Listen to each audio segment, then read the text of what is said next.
Olá, bem-vindos às Diferenças. Aqui falamos sobre todos os tipos de limitações. Nosso convidado é o professor Lúcio Mauro Carnaúba, que atua há quase 30 anos na educação pública.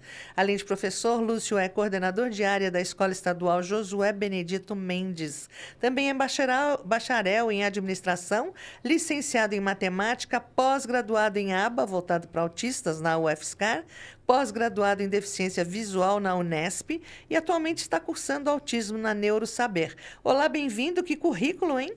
Obrigado. Nós vamos falar então sobre educação. Atuando há quase 30 anos na educação, o que mudou de lá para cá? Então, acho que a escola ela melhorou muito no sentido que hoje o governo estadual, não fazendo referência a questões políticas, mas assim, pensando na estrutura oferecida, existe uma preocupação muito grande que todos os alunos aprendam de uma maneira mais uniforme. Então, a partir do momento que você instituir para 91 diretorias um currículo oficial, um currículo que vai ser aproveitado por todos e que tem uma previsibilidade, um contexto, né, de inclusão, ele favorece o ensino-aprendizagem. A escola estadual tem mais recursos do que a municipal? Ou... No que se refere ao trato com os autistas. Certo. Né? Então, eu não posso falar muito pela escola do município, principalmente do município de Osasco, mas eu sei que eles têm uma cultura de inclusão muito bem consolidada, né? Municipal? Municipal. Mais que a estadual, não sabe? Eu diria que... Eu acho que a estadual tem mais recurso financeiro. Sim, por estar na esfera estadual, sim.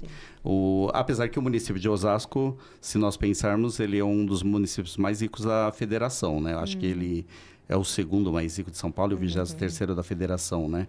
Então, ele dispõe de um PIB considerável, né?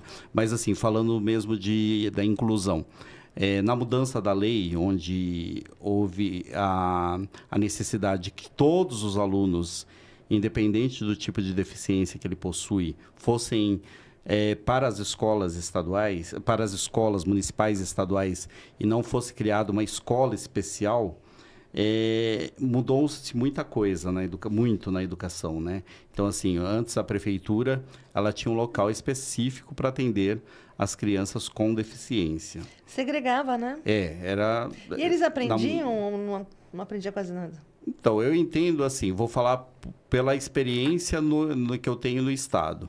Eu acho que todos têm que ser incluídos, não tem que haver distinção. Não pode separar. Acho que nós temos que ter respeito, empatia, confiança, amabilidade. Acho que são competências e habilidades socioemocionais que, se não são inerentes ao ser humano, elas têm que ser construídas. Então, elas são construídas no contato diário, né? Então, a gente não pode nem pensar, acho que é abominável essa ideia de segregar. Acho que todos somos iguais. A unicidade, ela não existe, né? Eu queria que você contasse um caso que tenha te marcado muito no que se refere ao ensino às crianças com mais limitações, como deficientes visuais e autistas, por exemplo. Você lembra de alguma história que tenha sido muito gratificante para você? Acho que o mais prazeroso, que me deu mais, assim, vontade de investir em pós-graduações voltadas à inclusão, foi quando eu conheci uma professora chamada Tieco Hirano, que ela era professora de uma escola em Osasco chamada professora Heloísa de Assunção, e era polo de deficiência visual. E ela tinha uma preocupação muito grande em ensinar braille e soroban adaptado para cegos. E ela, por conta própria, ela ia muito para a Argentina, onde ela tinha uma parceria, que eles construíam materiais em alto relevo, voltado para autistas, porque eles têm toda aquela sensibilidade no tato, né, para sentir em baixo relevo, e ela produzia muito material de geografia, de química, de todas as disciplinas do currículo. E ela era uma professora extremamente dedicada. Ela morava no Brooklyn, se eu não me engano, aqui em São Paulo, ia para Osasco, ia para Barueri, ela tinha 2 cargos. Ela dedicou a vida dela às pessoas com deficiência visual. Era muito bonito, era um trabalho por excelência, né? Sim, mas o trabalho de vocês é maravilhoso, porque, né, como é que você vira adulto e tem alguma coisa na vida, algum trabalho através do professor?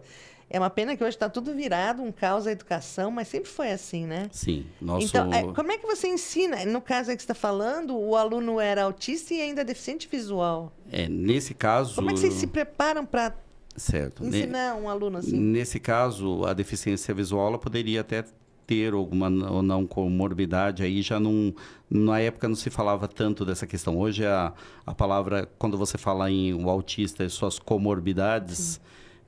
não vou dizer que é uma terminologia atual, mas desde 2012 o autista está em maior...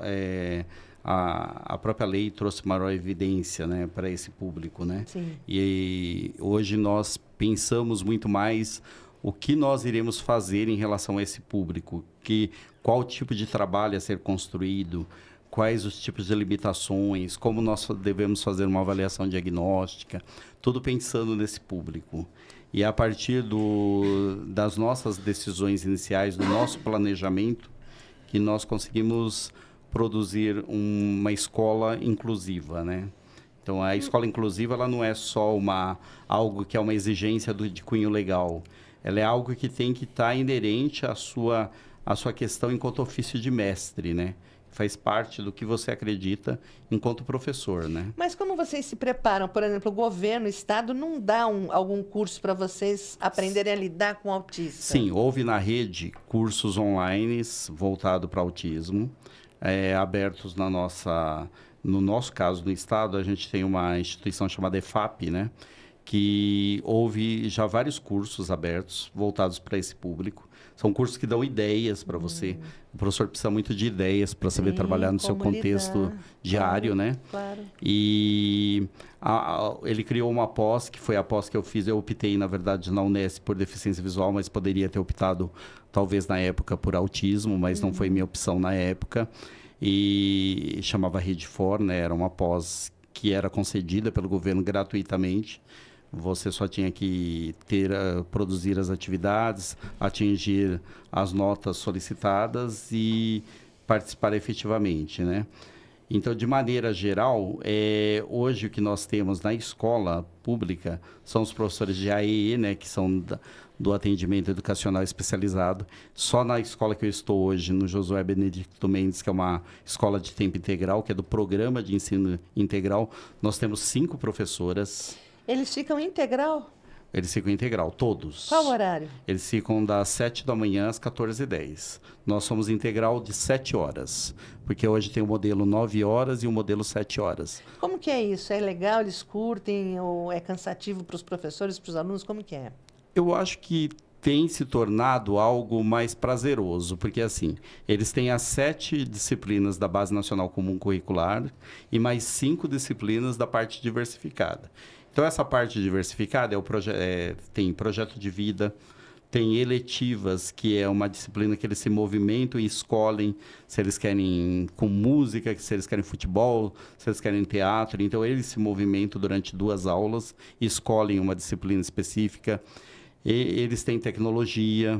Então, eles têm outras disciplinas que não são aquelas curriculares que nós vivemos a vida inteira nas curriculares, né? Aquela coisa chata, né? E o mundo contemporâneo exigiu essa criação de disciplinas que fossem eletivas, vamos dizer. São disciplinas que agradam mais aos alunos. Então, apesar de permanecer das 7 às 14h10, é lógico, não é fácil. Eles têm 1 hora de almoço, eles têm 10 minutos de café.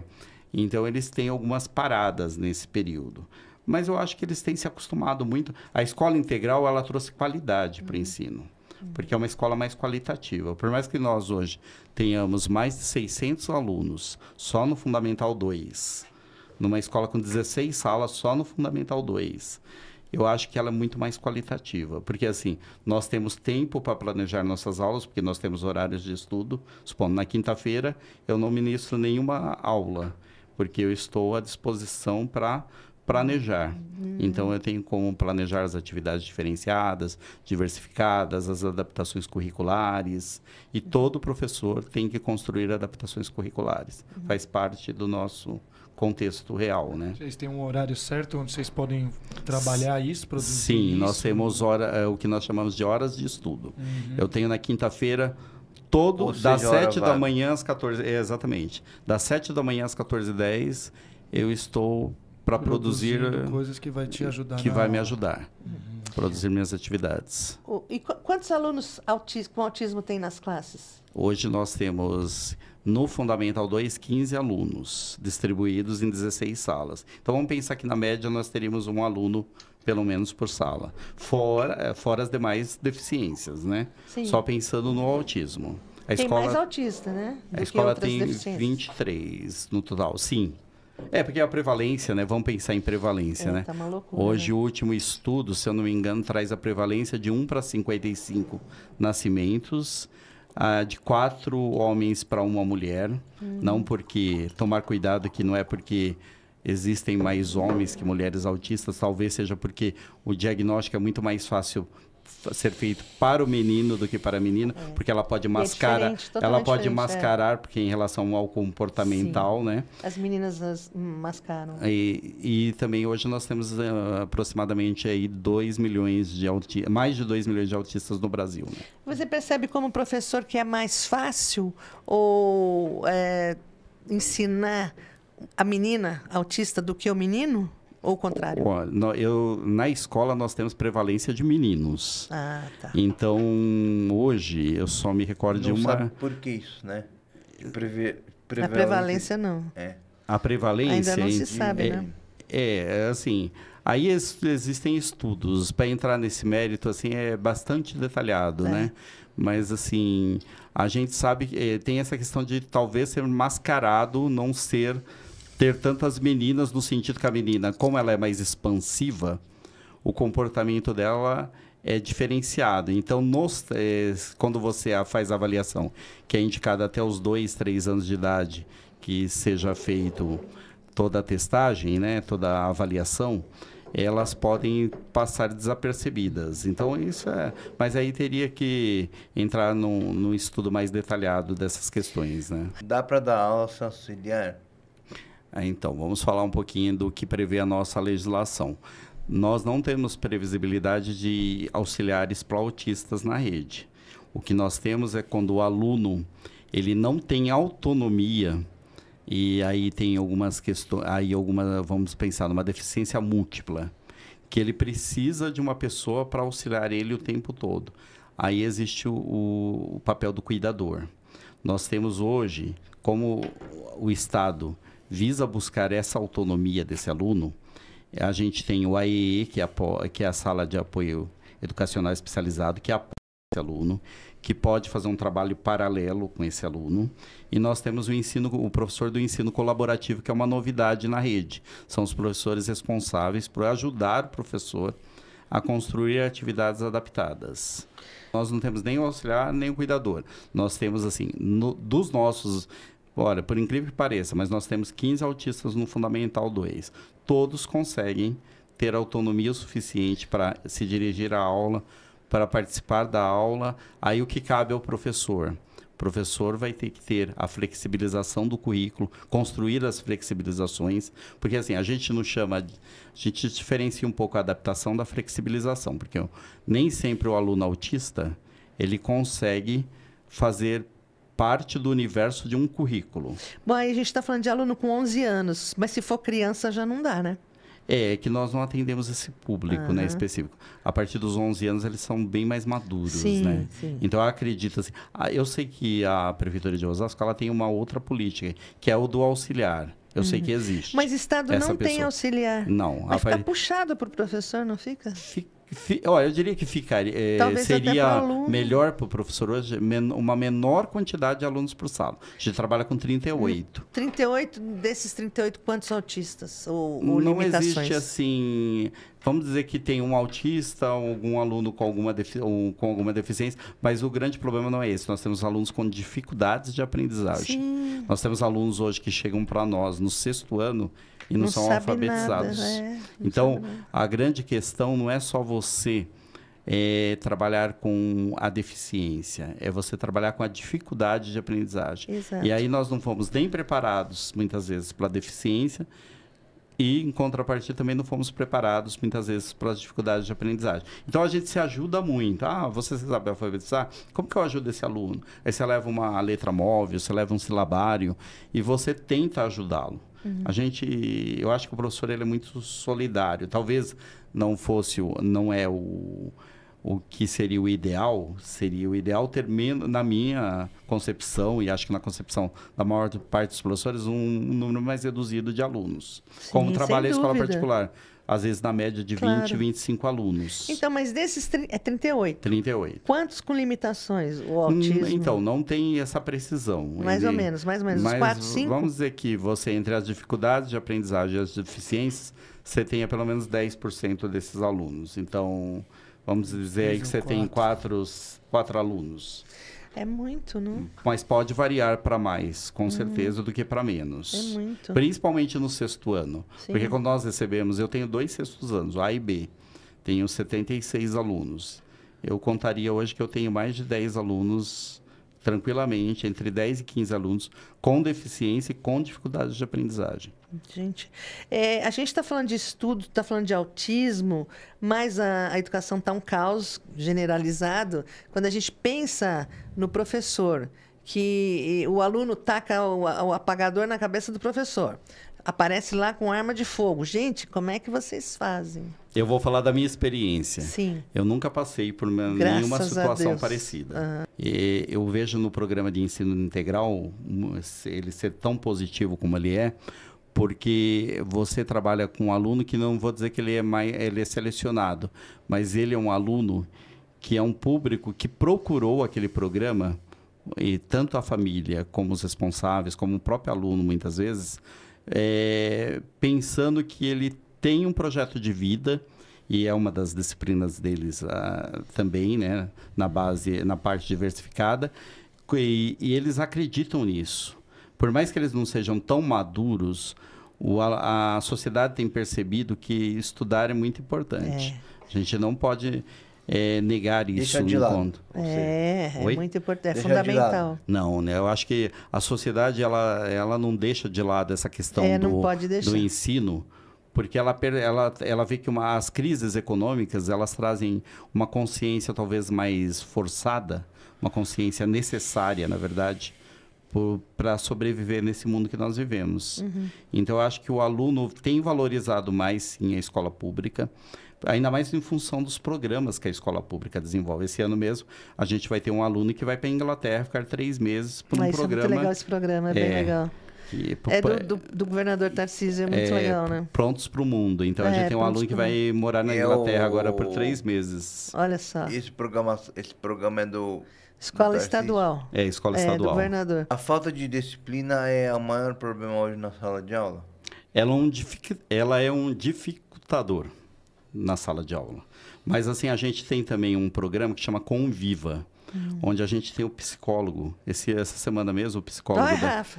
Fábio, é para você. O psicólogo da educação mesmo, ele está trabalhando de 2 em 2 salas no auditório. E é super interessante. Ele faz umas dinâmicas que faz com que os alunos se percebam importantes para a escola. E esse projeto é também recente, né? Que é o Psicólogo na Escola. O Conviva é um programa de convivência, onde a gente trabalha questões nucleares que dizem respeito a como conviver e como se respeitar, ter empatia, ter confiança no outro. Lógico, nem tudo é um mar de rosas, né? Mas assim... Mas acho que o psicólogo na escola é fundamental, É fundamental, gente? ainda mais que ele Devia tem ter função não clínica, mas sim de atuar Mas eu vejo que as crianças batem nos professores em tudo ali. Arranca cabelo, força de expressão, já arranca cabelo, joga apagador, joga tudo. Há alguns casos na rede, que são casos que a gente fica perplexo, não vou dizer... Eu nunca passei, graças a Deus, mas Eu ainda acredito que uma aula bem estruturada, uma aula bem planejada, uma boa gestão de sala de aula, o respeito pelo aluno, perguntar como ele está, como ele vai, como foi o dia dele. Acho que você tem perguntas específicas que você tem que fazer todos os dias. E você tem que lembrar ele todos os dias que você ali tem um ofício, e seu ofício é ensinar e aprender com eles. Você não ensina o tempo todo, você aprende uma troca, também. É uma troca. Sim. E... Mas não são todos os professores que têm essa consciência. Essa noção, vamos dizer assim. Sim, mas a maioria sim. Eu acho que todo mundo está sendo obrigado a mudar. Os tempos são outros, né? Você não pode mais ficar preso ao passado. Eu não posso ficar falando, mas no meu tempo era assim, no meu tempo era assado, no meu tempo o professor enchia a lousa e eu copiava. Não funciona mais. Mas, né? Não. Nem naquela época funcionava, gente. Mas nós aceitávamos, tinha que aceitávamos aceitar, pela muito mais a educação. Autoridade do professor. Sim. Eles hoje aceitam menos, mas eles aceitam mais, eu diria, nossa autoridade do que às vezes do próprio responsável. Dos eu pais. acho que ainda nós somos espelho ainda. Sim, é legal. Eu já ouvi gente dizendo que o maior problema hoje é a doutrinação na sala de aula. Você concorda? Eu não concordo. Por quê? Eu acho que a gente não doutrina ninguém. Eu acho assim, a gente vive numa sociedade... Não, mas essa coisa de... Hoje em dia, é mais uma questão política, a doutrinação, né? Certo. De O você... currículo, E né? moda também, né? De cabelo vermelho, cor-de-rosa. Certo. Enfim, todas essas... Então, eu diria que em nenhum sentido. A escola teve que tomar essa decisão sobre o celular, que eu acho que foi acertada, até porque nós estávamos competindo com uma tecnologia e nós iríamos perder todo o tempo para ela. Sim. Mas não foi assim uma retirada total, né? A gente também tem, assim, a gente proíbe o uso do celular, mas a gente não toma um celular de um aluno. A gente orienta para que ele guarde. Eu achei que eles mudaram bastante. Acho que eles não foi um impacto tão grande. Eu acho que eles estão aprendendo a brincar um pouco mais, a conversar um pouco mais. Sim, eles ficavam presos ao celular de uma maneira que era patológica, né? Não, mas isso é um caso, a gente vê isso. É um caso que... São casos que existem. Total na educação. Existem, né, no contexto real. A gente não pode... É inegável que a violência, ela existe na sociedade. Sim. Essa é a realidade da sala de aula hoje. Certo. Mas, assim, não é uma realidade que a gente pode transportar, colocar em todas as escolas. Não é generalizado. Generalizar de forma alguma. Sim. Acho que existem escolas mais violentas, com certeza. Patológico. Então, eu acho que isso nos deixava até preocupados, porque assim, ficar fixo num celular, sem olhar para o lado, sem conversar. Então, eu acho assim nós adultos fazemos isso, uma loucura. Nós fazemos, é verdade. Não é nada benéfico pra gente. Pra a gente se perde no TikTok, que é ridículo muitas vezes. Exatamente. Mas por comodismo, você fica ali, você vai... Aí quando você vê, passou uma hora e você não aprendeu nada. Nada, né? E sobre a forma de dar aula, não está muito defasada? Então, vamos falar sobre essa forma. Às vezes a gente chama, o nome mais conhecido é metodologia, né? Então, metodologia. A gente hoje, na rede estadual, a gente segue um currículo oficial. E é um currículo bem construído. Eu acho que não sendo... não sou partidarista de nada, mantenho uma neutralidade em relação à própria política, mas assim, eu acho que nós nunca vivemos um momento tão assim, de um material tão bem estruturado pedagogicamente. Eu, do tempo que eu sou professor, acho assim que a gente tinha no passado algo que todo mundo estava muito livre a fazer qualquer coisa na sala de aula, e hoje nós estamos mais presos a um currículo oficial. Esse currículo ele trouxe muitos benefícios. Ele trouxe a padronização do ensino, ele trouxe qualidade, ele trouxe o respeito ao aluno. Ele pode mudar para qualquer escola que ele mudar dentro do estado de São Paulo, ele tem o mesmo currículo. Então, tudo isso a gente tem que repensar a questão metodológica. Ela é muito boa. Do ponto de vista metodológico, eu acho que eu não tenho crítica. Agora, quanto à didática, ela é do professor. A minha didática, a minha forma de dar aula, sou eu que tenho que sempre pensar diariamente, reestruturar quando não deu certo, mudar as estratégias, as formas. Então, tudo isso cabe a mim. Mas a metodologia, eu acho que ela é muito positiva hoje dentro da educação. Voltando só um pouquinho à doutrinação, a gente já viu, a imprensa, a mídia já falou, sobre livros escolares, tipo, favoráveis ao aborto, coisas desse tipo. Certo. O que o professor acha disso? Hoje, neste ano 2025, houve a adoção de um livro do estudante, o que foi muito positivo para nós. Foi algo que nós pedimos para a rede estadual e ele nos atendeu. Eu nunca trabalhei de forma tão tranquila quanto trabalhar com o estudante. Eu ter ali uma apresentação em PPT e, paralelamente a isso, eu ter um livro do estudante. Um livro bem construído, bem estruturado. PPT é o quê? PPT é uma apresentação que a gente abre, a gente tem em todas as salas um computador, todas as salas um notebook, ligado a uma TV, onde você abre ela todos os dias de manhã e você acessa o material do próprio estado, e só que você faz a leitura prévia, né, faz as adequações também se forem necessárias, e você apresenta para o aluno o conteúdo na tela da TV. É no PowerPoint mesmo. No PowerPoint. PowerPoint. Um PowerPoint. Sabe o que é PowerPoint, né? Tá. É um modelo apresentação. Desculpa, eu falei PPT, mas é um modelo apresentação. Paralelo a isso, você tem um livro do estudante. Quanto à relação, já houve na rede alguns livros polêmicos que foram retirados rapidamente. Mas, assim, essa falta de cuidado pode ter acontecido em algum momento ou outro. Mas, assim, do ponto de vista qualitativo, a gente tem excelentes materiais pedagógicos hoje para trabalhar na rede. Coisa boa. O professor hoje, na verdade, está administrando problemas, né? Não está dando aula. O professor concorda? Olha, nós delegamos, na maior parte das vezes, os nossos problemas na sala de aula. Como que a gente faz isso? A gente tem a função de ser professor, né? Eu sou professor e, ao mesmo tempo, coordenador de área, coordeno a área de Matemática e Ciências da Natureza. Eu estou em 14 aulas na sala de aula. A maior parte dos meus colegas estão entre 28 e 30 aulas na sala de aula, que são professores de sala, né? Eu tenho uma parte na coordenação. Mas quando nós temos algo que extrapola, principalmente na questão comportamental, a gente divide isso com o vice-diretor. No nosso caso, uma vice-diretora. Então, a gente solicita ao aluno que ele converse com a nossa vice-diretora Luciana, e aí essa conversa ela é preparada, ela foi formada para trabalhar com essa questão da restaurativa, né? Que há muito se discute na rede e em todos os lugares, a mediação de conflitos. E a gente sabe que na mediação de conflitos, você pode ser treinado para ter ações restaurativas. Então, ela foi preparada para isso. Eu conheço um pouco, que eu já trabalhei com mediação escolar também. Você é um mediador de conflitos. Então, o que seria um conflito? Um conflito? Por exemplo? O conflito, ele é inerente a qualquer...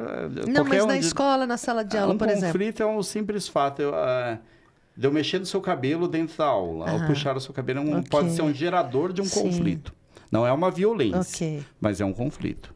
O fato de eu fazer uma menção a algo físico... é bullying? Eu não diria que é bullying. Eu acho que o bullying, a gente tem que tomar muito cuidado com a palavra bullying, que ela tem uma conotação muito mais pejorativa, muito mais desumana.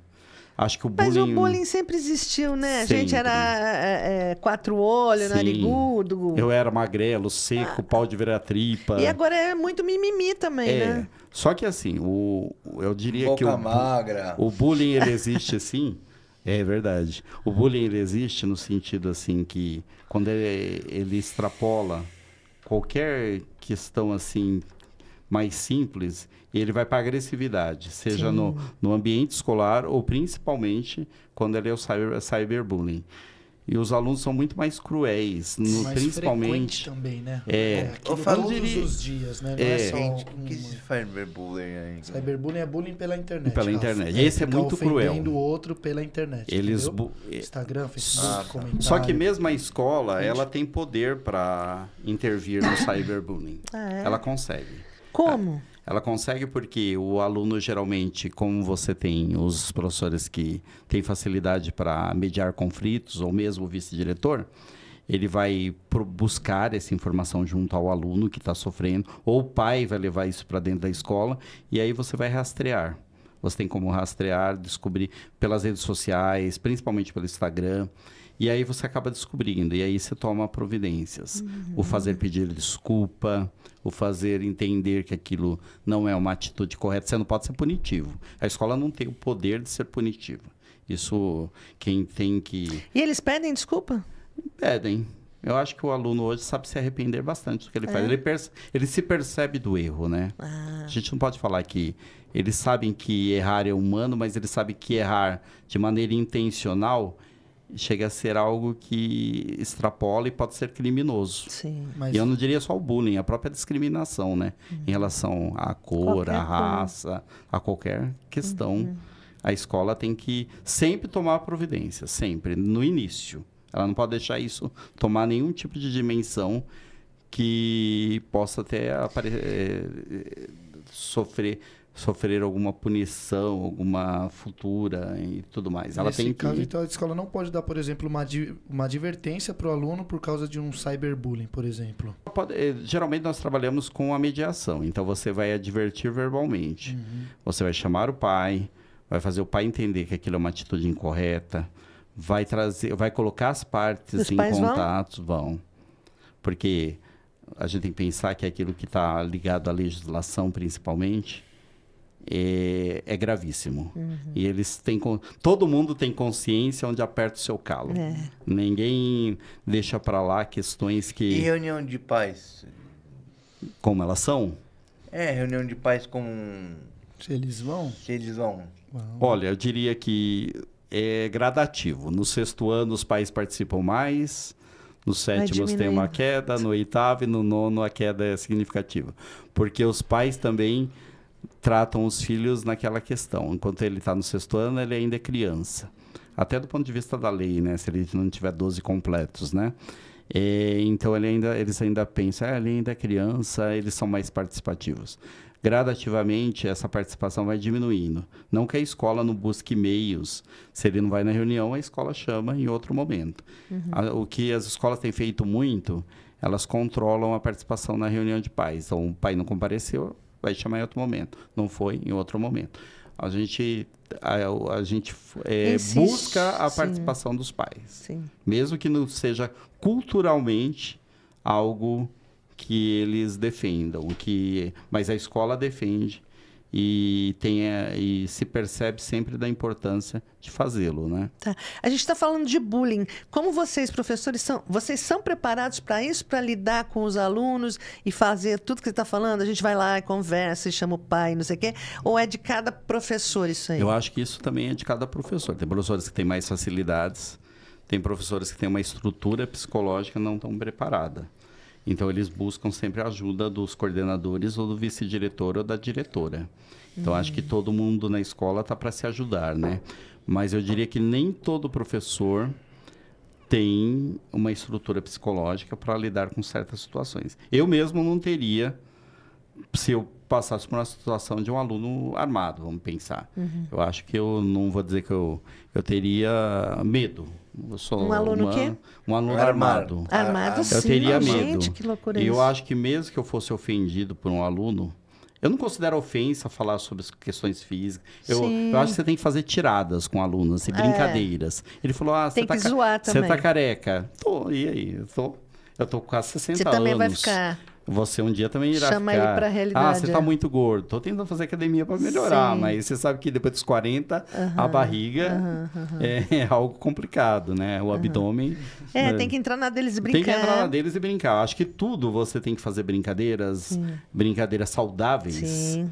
E não levar pro lado pessoal.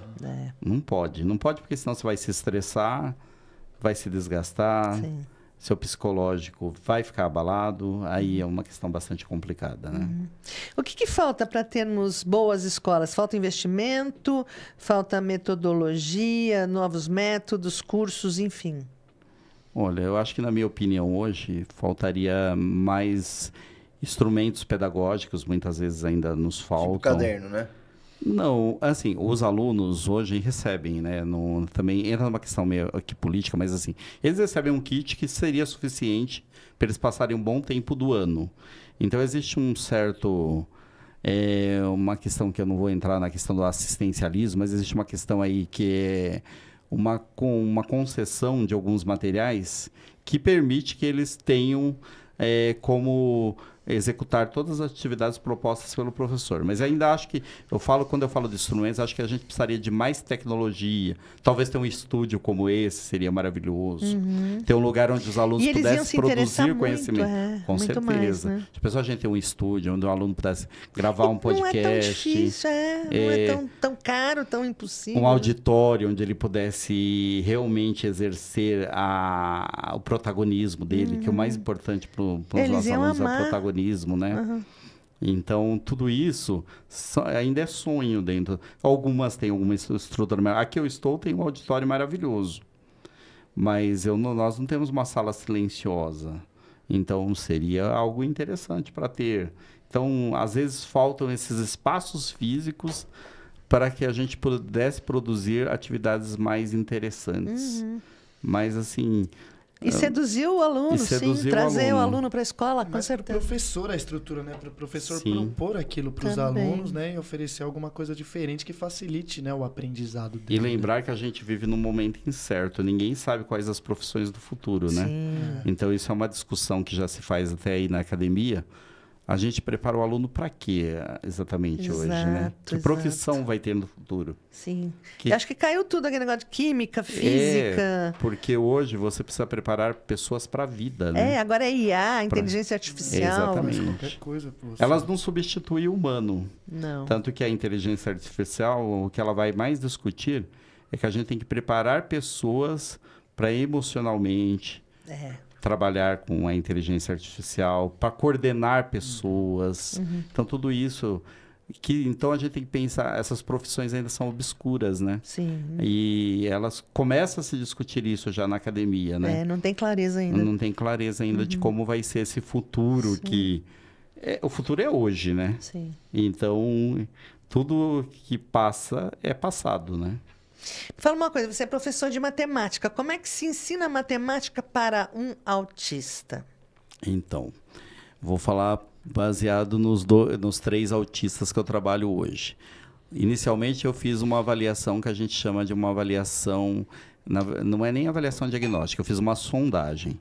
Nessa sondagem, eu trabalhei com ditado de números, alguns problemas simples no campo conceitual e trabalhei com algumas formas geométricas. Aí, a partir dessa sondagem, eu observei os alunos que têm dificuldade, independente da deficiência. Aí depois você começa a observar mais o aluno, aí você tem também a informação no sistema da deficiência desse aluno, e aí você começa a pegar essas informações, você começa a fazer os pareamentos, aí você fala, eu tenho que verificar como que é esse aluno na minha disciplina. Então, eu vou pegar um caso de um aluno. Eu percebi que ele entende sequências em quadros numéricos, só que ele não conhece o número além do 100. Então, eu tenho que trabalhar com ele essa questão. Ele não acompanha o currículo que eu trabalho com os demais. Então, eu tenho que ter uma atividade todos os dias construída para ele. Ele é letrado, não alfabetizado. Ele é letrado e não alfabetizado. Ele não reconhece... Mas ele reconhece os números. Ele reconhece os números. Até 100. Até 100, mas não reconhece as letras. Escreve o nome dele por memória. Sim, é o Rafa. Ele memorizou, tanto que o Z do nome dele é espelhado. E não adianta você falar que é o contrário. Porque ele memorizou daquela forma. Mas, por exemplo, o Rafa, como ele tem uma veia... Espelhado que você escreve a letra ao contrário. Supondo o L ao contrário, o C ao contrário. Você tem uma forma de escrever o C, só que você coloca ela como se você colocasse um espelho e ele refletisse a letra ao contrário. O Z dele parece um S, Rafa. Entendeu? O Z é virado para lá, só que ele faz o Z virado para o outro lado. A abertura está ao contrário. Entendeu? Tá. Por exemplo, o Rafa, ele tem uma veia empreendedora. Ele quer vender, quer ganhar dinheiro. Ele faz brigadeiro. Ele vende. Ele e o AT dele. Eles saem para vender. Vende tudo. Aí você volta. Mas aí, assim, o AT queria que fosse cédula, dinheiro, para ele aprender os números, né? Mas hoje em dia, eu falei, gente, hoje em dia não tem mais nem dinheiro. É tudo cartão, é tudo Pix. Bom, o que eles fazem? O Rafa vende quase tudo. Na maioria das vezes, eles vendem bem. Aí, só que volta, cadê o dinheiro? Não tem dinheiro. Comprou churrasquinho e refri. Certo. Como é que vai mostrar para o Rafa? Agora a gente resolve esse problema fazendo Pix, né? Porque aí não dá mais para gastar. Mas como é que, por exemplo, ele sabe ele não sabe o que é 3, o que é 10. Ele fala para mim, eu vou vender brigadeiro para comprar uma casa, né? A gente já ouviu gente falar, eu paguei a faculdade vendendo brigadeiro. Mas não é assim, né? Não é assim. Como é que funciona? Como é que você ensina isso para um autista? Hoje eu vou falar, por coincidência, eu tenho 2 salas de matemática, 2 de educação financeira. Hoje eu trabalhei com os alunos e tinha um autista na minha turma. Trabalhei com a construção de um mercadinho. Eu levei uma estrutura que eles tinham que recortar, eram 4 partes, monta um mercadinho. Aí eu comecei lá do princípio. Aí eu levei as cédulas falsas de papel, de 100, 25, e as moedas, e dei já, sem falar o valor, dentro de um saquinho plástico, uma quantidade. Todos eles nos grupos tinham que contar a quantidade e marcar no cartaz que eles iam produzir. Quanto eles tinham em dinheiro. Então, uma ideia, se eu fosse trabalhar, e foi trabalhado com esse aluno, é que ele tinha que ajudar todos ali a contar o dinheiro. Então, ele sabia reconhecer a nota de 100, a nota de 10. Para eles, o dinheiro é algo que eles conhecem no contexto real. Então, dá para você trabalhar abstrato, um pouco. Né? Totalmente. Até que o dinheiro ele não é tão abstrato, porque ele faz parte do contexto. Ele sabe, né? R$3 custa o brigadeiro. Mas e daí? O que é 3? O que é 20, 100? Mas ele sabe, supondo, se uma pessoa der uma nota de R$10, pedir um brigadeiro, ele não sabe fazer essa relação. Se não. der uma nota de 3, ele não vai saber quantos brigadeiros certo. tem que comprar. É que ele não tem essa noção de valor, né? Essa noção, tem exatamente. que verificar se é possível construir essa noção de valor com ele, né? Nem todos os autistas, ele tem uma veia empreendedora, mas o empreendedorismo dele pode estar ligado ao vender e ele vai ter que ter uma pessoa que administre o dinheiro com ele. Nem todos vão aprender, então. Nem todos vão aprender o suficiente para dominar, todas as técnicas, vamos assim dizer, mas não seria bem isso. Mas ele tem as limitações, de repente, mas de repente ele consegue ser ensinado qual que é o valor do dinheiro. De repente, não. A gente tem que tirar um pouco Eu entendo que, pelos cursos que eu fiz, que existem... O próprio ABA ajuda muito o aluno, né? A análise do desenvolvimento aplicado, né? Que é uma teoria behaviorista e que auxilia muito nessa questão do treino, do aluno, de preparar ele para a vida. Mas se ele não tem autonomia para ir no banheiro, se ele não tem autonomia para tomar banho... Ele tem então, muita autonomia para muita coisa. Mas tem alunos que não... Tem crianças que não têm. Tudo isso são treinos, né? Que você faz dentro do ABA, né? Então, mas na matemática não dá para treinar. Eu, por exemplo, a matemática nunca sorriu para mim. Certo. Sempre tive problema com matemática. Meu negócio é humana, sempre foi. É jornalismo, tudo na área de humanas. Como é que você vai ensinar isso? Que eu tenho, pelo menos, como eu falei, os 3 alunos que eu estou hoje, todos têm predisposição para matemática. Hiperfoco? Não diria hiperfoco, mas tem o entendimento do significado do número. Mas são Asperger, não? A gente não classifica na rede, fala mais, né? Asperger. Porque é o DCM-5 que fala de níveis, né? E parece que não está muito usual falar em nível 1, 2, 3, também. né? Ainda mais porque a inclusão tem que tratar todos de forma igual, né? Sim. Eu acho desnecessário. É como você falar assim, para que eu vou saber que o aluno é nível 3? Ok, mas e os coleguinhas aí, eles percebem? E não, eles sabem que o aluno é autista. Tem limitação. Sabe. Sabe porque geralmente eles usam colar, eles usam a pulseira. Eles vão com o cordão, tá? Nem todos, mas nessa escola eu só vi um aluno. Na escola que eu estava antes, vários utilizavam. Esse cordão é pior ou melhor? Tipo assim, já sabe que é autista e vai brincar, entre aspas, bullying. Ou vai respeitar porque tá com cordão? Olha, eu diria assim que... Eu diria que o cordão, às vezes, não ajuda muito. Eu acho também. Acho que ele não ajuda muito. Mas, assim, o ser autista é algo que não tem como você mudar. É uma síndrome que não dá para passar tem despercebido, cura, mas não dá para passar desapercebido. É um transtorno que complicado, A questão maior que eu acho que quando o pai ou a mãe, o responsável, porque tem mãe que abandona o filho por não... Sim, isso tem pais, casos, pais também. Então, eu acho que assim, é algo que vai partir da família ali, o apoio, e é uma construção da família com a escola. Dizer que o aluno não vai ser diferenciado pelos colegas vai, né? Todo mundo é diferenciado por alguma questão dentro de um contexto real. Sim. Seja criança, seja adulto, seja velho, não tem como não ser. Eu só acho que as crianças são muito mais cruéis muitas vezes. Elas são. Elas são porque os sentimentos delas são verdadeiros. Então elas não escondem, elas não mascaram, são genuínos. Então ela não mascara o fato de falar assim, eu não quero ficar com ele porque ele quer brincar sozinho. Porque é uma característica dele brincar sozinho. Ele é chato, ele é esquisito. Mas eu não diria nem que ela diz que ele é esquisito, mas ela fala assim, mas ele só quer brincar sozinho. Ele trouxe o brinquedo, mas ele só quer girar o brinquedo ali, sozinho, no mundo. Não é no mundo dele, porque isso já caiu por terra também. Mas ele quer brincar ali de forma isolada. Então, para ela não vê interesse em estar ali. Né? Não tem graça. Claro. Então, ela é muito genuína nesse trato com o outro. A gente não pode falar que isso é maldade. Pode ter a maldade? Pode ter em alguns casos. Ser mal também é uma questão que muitas pessoas são de maneira consciente, né? Transtornos também que pode deixar, né? Mas assim, é a maneira de ser de cada um, né? Sim. O que eu acredito, né, dando a minha opinião sobre o cordão, e eu vejo isso também trabalhando, pelo menos nas 2 escolas que eu trabalhei, né? Também não tenho uma vasta experiência, mas é que as crianças, por saber daquela condição, elas tem também uma empatia bacana. Isso que é o que eu vejo, pelo menos, na escola que eu trabalho. Por saber, ele tem uma condição diferenciada. E hoje as crianças, elas já têm uma informação maior sobre o autismo. Como, vai brincar de forma isolada, não vai ter aquele contato visual e tudo mais. E aí tem uma tentativa um pouco maior, tem um entendimento maior, por exemplo, dentro da sala de aula.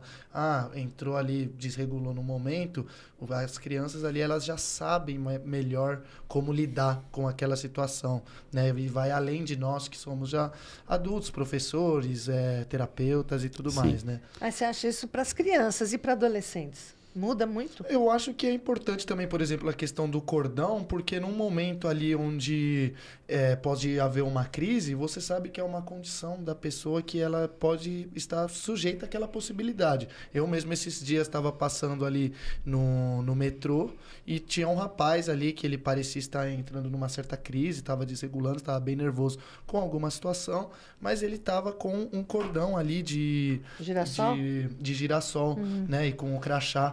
Né? Então, acredito ali que ele deveria ter o diagnóstico de autismo. E aí, por exemplo, a reação já não vai ser a mesma de, por exemplo, de um segurança. O segurança não vai chegar lá e agredir o rapaz, por exemplo, porque ele está com um cordão ali de autismo e ele se sabe que existe uma condição que possa facilitar com que ele tenha uma crise e agir daquela forma, entende? Certo. Na minha opinião, claro. Eu já peguei uma criança no shopping que ela estava com...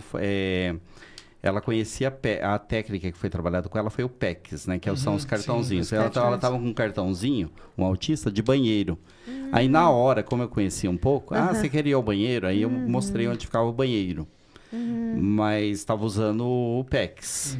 Acho que a conscientização hoje em dia está um pouco melhor para... O Rafa perguntou o que é o PECs. O PECs é uma sigla em inglês... Mas o P é de picture, é de desenhos. Então, supondo você é autista e você não é verbalizado, você não fala. Então, você pode ter passado por uma terapia onde seu terapeuta te mostrou vários cartões que você vai usá-los e nenhum desses cartões está desenhado o símbolo do banheiro. Então, você, quando apresenta para alguém, se a pessoa conhecer, ela sabe que você está querendo no banheiro. Mas aí é um autista não verbal, né? Então, a gente está tratando de outro autista. Agora, eu concordo com tudo que você disse, mas assim, o que eu percebo é que a criança, principalmente do 6º ano, ela trata muito melhor o autista, com cordão ou sem cordão. Eles vão passando por processos evolutivos, que é a pré-adolescência e a adolescência. Então, eles mudam. Nessa mudança, eles tendem mais a isolar Infelizmente, as crianças com deficiência. Porque eles estão pensando em namorar, eles estão pensando em trabalhar. Então, não há um acompanhamento daquela pessoa em relação à realidade que os outros vão podendo vivenciar com mais intensidade. Então, eu acho assim que isso muda. Mas, assim, por isso que eu falo que às vezes eu usei a palavra crueldade no sentido assim que isso é um pouco cruel, sim. Porque assim, você vai deixando de lado aquele que você até adotou no 6º ano, adotou no começo ali do 7º ano, mas você vai colocando ele um pouquinho de lado, porque os seus valores, os seus desejos, os seus anseios são naturais e eles vão fluir para outras vertentes. Não vai se sentir rejeitado. É uma tendência, mas assim, eu não estou falando... faz parte do contexto real, né? Sim, aí são as terapias que vão ajudar esse pré-adolescente, esse adolescente com deficiência, né? Você acha que a gente tem chance de chegar a algum lugar se a gente continuar com essa metodologia, com essa indisciplina e doutrinação, entre aspas? Olha, então, vou falar novamente. Tem uma visão bem positivista de educação. Eu acho que a educação avançou para melhor. Eu acho que ela trouxe muita coisa boa. Ainda trabalhamos com a indisciplina, sim, o tempo todo, todos os dias. É cansativo. Você sai ao final do dia cansado da escola, mas não é só da escola. Acho que qualquer trabalho hoje... não só pelo calor, mas pelo transporte, tudo, né? pelo contexto real, todos são cansativos. Eu acho que quem trabalha no hospital está cansado. E a educação talvez nos canse mais por você ter o desejo de ensinar e ser limitado, às vezes, por alguns alunos, por uma questão de uma indisciplina pessoal ali, que te impõe alguns limites dentro da sala de aula. Sim. Mas então, essa indisciplina vem da família, porque a gente ouviu muita pessoa falar assim, o autista tem que ter limite sim também, mas a família não dá limite, né? Eu acho que não é bem assim. Eu não concordo também. Acho que o autista é o menos... Todo mundo sonha em trabalhar hoje com autistas. Eles não dão trabalho dentro da rede. Sério? Como assim? Eu não acho, assim, da rede estadual. Eu vejo tanta reclamação dos professores, os pais reclamam. Eu acho assim, se for um autista que tem uma comorbidade como um TDAH, é complicado. Sim, não Mas para. Se for ele não para. Não tem concentração. Não tem concentração. Ano passado eu tinha um aluno que ele era bem... Mas a gente conseguia conversar e conseguia chegar num denominador comum. Por isso que eu ainda acho o grande problema nosso hoje, que é a indisciplina, é o aluno não alfabetizado. Sim. Porque como que você vai estar assistindo um conteúdo, um objeto de conhecimento do 6º ano, se você não sabe nem como você desenha a letra A. Sim. Então é muito complicado. Muito. E quando os professores falam falta de disciplina e a disciplina começa em casa, se a gente for pensar que as famílias estão todas desestruturadas, a gente está generalizando, mas assim, a maioria, principalmente as mães solo, porque os pais vão embora. Famílias desestruturadas. Como é que você vai dar disciplina, né, para um autista? Então, eu pensaria nessa questão da disciplina. Há uma confusão aí de duas palavras. Nosso papel enquanto professor não é disciplinar. Ele é ensinar e aprender na troca contínua e diária. Essa palavra que eu usaria aí, que o disciplinar, o tornar ele um cidadão, assim, do ponto de vista de você estar ali doutrinando na sua residência, colocando limites, ainda cabe à família. A gente tem que hoje separar o papel. Vai fazer então, isso? A Se família não tem mais família, a família acabou. Hoje hoje o que existe são vários tipos de famílias diferentes, seja por gênero, seja como for. Existem várias famílias diferentes. Nosso papel enquanto profissionais da educação é trazer essa família, independente de quem ela seja, para o contexto real, para o contexto da escola. Agora, nem sempre você é fácil lidar com a família. Muitas vezes eu sou um professor que eu prefiro tratar com o aluno. Então, eu prefiro resolver todas as minhas questões disciplinares, vamos pensar do ponto de vista comportamental, da conversa, da mediação com o aluno, porque a família é sempre uma incógnita. Ela pode ser benéfica, assim, no sentido de te trazer respostas, como ela pode não te trazer resposta nenhuma, e você tem um aluno ali, que é seu principal instrumento de trabalho. Se você souber lapidar esse aluno, se você souber ganhá-lo, trazê-lo para si, mais fácil. É mais fácil trabalhar. Porque a família chega já com as pedras na mão, sim, criticando. Aí você tem que desarmar a família para depois... E você consegue fazer isso. Também. Você desarma a família, dá mais trabalho. E aí você... Lógico, tem casos que extrapolam. Sim. E aí você tem que chamar o familiar ou o representante legal. Uhum. Mas daqueles que, da maioria, dá para resolver, você tem que ir pela mediação de conflitos. E às vezes até não é muito legal para o próprio aluno ali, né? Você como professor, ele como aluno, aí ele tem algum caso de indisciplina, você vai chamar direto o pai dele, aí ele vai perder um pouco de a confiança em você, né? Vai falar, olha, não consegue conversar comigo, já vai direto pro meu pai, por exemplo, né? E aí você, às vezes, causa uma consequência até pior para ele, né? Em vez de tentar o ideal não é você resolver, tratar tudo como se fosse uma ofensa, como se ele tivesse te agredido, como se fosse bullying. É você sempre... O aluno falou algo para você, você não chega para ele, o que você falou de mim? Não, você finge que... Muitas vezes você finge que não ouviu, mas você chega depois para ele, olha, eu entendi que você disse isso sobre mim.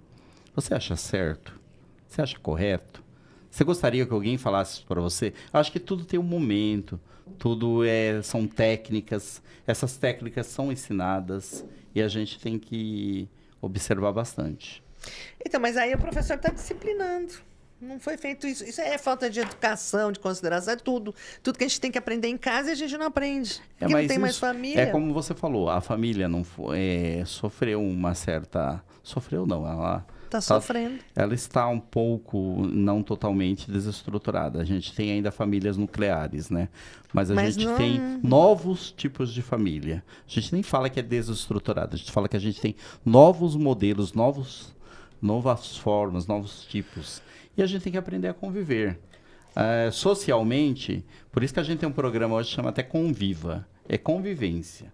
Todo mundo vai ter que aprender a conviver com as diferenças. Nós não sobrevivemos mais num mundo que não se conviva com diferenças. Tudo bem, só que eu acho que a gente não pode colocar a família no colo da família. Não. Por quê? Porque a família hoje em dia não tem a estrutura que tinha antigamente. Não tinha mesmo. Mas assim, a gente tinha uma estrutura familiar porque nossos pais eram muito mais tolerantes entre eles. Eu vou pensar no meu pai que faleceu ano passado e teve um casamento de mais de 60 anos, né? Tudo se tolerava muito mais entre um casal. Uhum. Então, se aprendia na tolerância a viver juntos o resto da vida. Independente da Hoje, situação. ninguém mais quer isso. Uhum. Hoje você encontra um novo amor, um novo parceiro.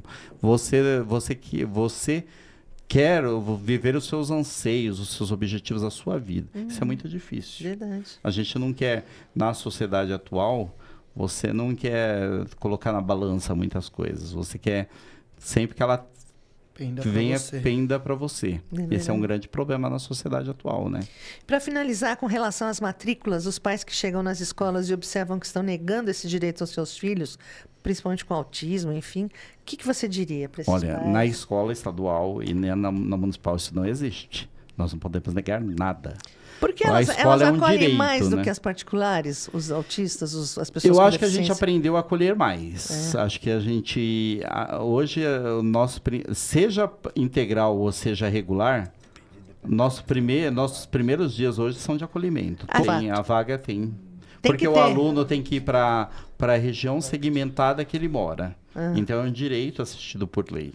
Ele não tem como... Não existe como negar uma matrícula para um aluno numa rede. Tem alguma dica para os pais? Eu diria que para os pais, eles devem sempre procurar uma escola que ele perceba e que tenha já uma cultura local de valorização da inclusão. Uhum. Então, se ele mora numa região, ele sabe que aquela escola é uma escola 100% inclusiva, porque essas informações, elas correm. Uma escola, quando ela é inclusiva, Você vai lá num qualquer bairro de periferia, ó, aquela escola trata bem meu filho. Todo mundo fica sabendo. Todo mundo fica Legal. sabendo. É uma propaganda de boca a boca que funciona. Que funciona. Legal. Ok, então, nossos agradecimentos ao professor Lúcio Mauro Carnaúba, que também é coordenador da Escola Estadual Josué Benedito Mendes. Muito obrigada pela sua participação, por compartilhar conhecimentos. Tem tem como divulgar os seus... O que você ia falar, Rafa? Seus contatos. Pode divulgar. Certo, posso. Meu e-mail, eu vou divulgar meus e-mails que são institucionais, né? luciocarnaúba@prof.educacal.sp.br e luciocarnaúba@professor.educacal.sp.gov.br. Eu também tenho no Blogspot 2 blogs, um voltado para matemática e um voltado para educação especial. E então eles estão no Blogspot. O de matemática é https:// matemática ef, o numeral 2.blogspot.com. E o de educação especial também é só entrar em contato comigo que eu posso estar passando, né? Nós temos o Instagram da escola, mas é recente. Qual que é? Sabe o arroba? Arroba Josué Benedito Mendes, deve ser, né? Acredito que sim, Acho mas é que só procurar por JBN. professor Josué Benedicto Mendes, que Benedicto Mendes, que vai encontrá-lo. Ok. Muito obrigado, professor. Valeu, parabéns, Obrigado. sucesso Valeu, aí. professor. Obrigado. Sucesso aí. Obrigado por todos vocês.